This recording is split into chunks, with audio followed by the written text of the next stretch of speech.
Frank and Lorenzo, I hope this finds you doing well.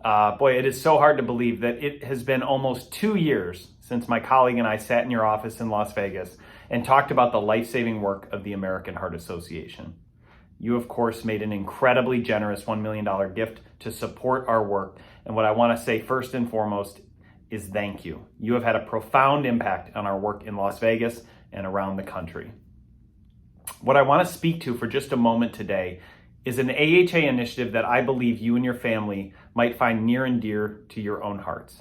And that is the American Heart Association's work to create what we call a nation of lifesavers.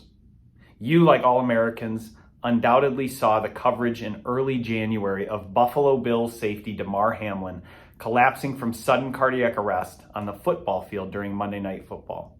And while so many watched those events unfold and saw a chaotic situation where they questioned whether Damar was getting the care that he needed, what we at the American Heart Association who were tuned in saw was a very different scenario.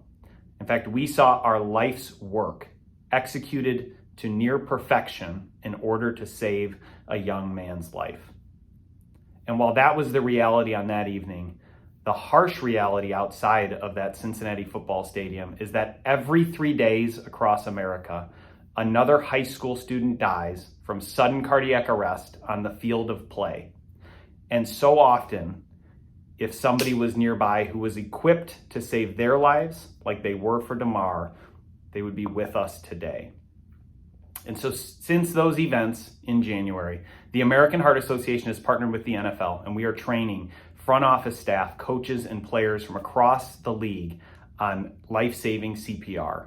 And you may have seen in the news recently in Las Vegas that Los Angeles Rams defensive coordinator Raheem Morris, while vacationing in Las Vegas, lying by the pool, jumped into action as he saw a young 3-year-old boy drowning. Raheem used what he had learned from us just days before to pull the AED off the wall, put the pads on this young boy's chest, and save his life.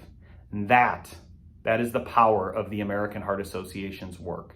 Today, about 70% of all Americans believe they are not equipped to save a life in the case of an emergency, and we are systematically working to change that. That is where you come in, Frank and Lorenzo. As I envision the next chapter in our relationship together, one path that I see is that we could partner together around Nation of Lifesavers. I want to plant 3 seeds with you today. The first is that we would be honored to train you and your family if you're not already trained in life-saving CPR. Second, we would also be honored to train your staff and equip your employees with life-saving CPR training. And third, we'd be honored for an opportunity to talk with you about how you might support this work in creating an environment in Las Vegas and potentially around the country where more people are equipped to save a life. And if you're open to any of these, we're here to work with you. Thank you for all that you have done to this point, and I hope that we have an opportunity to work together again soon. Thank you.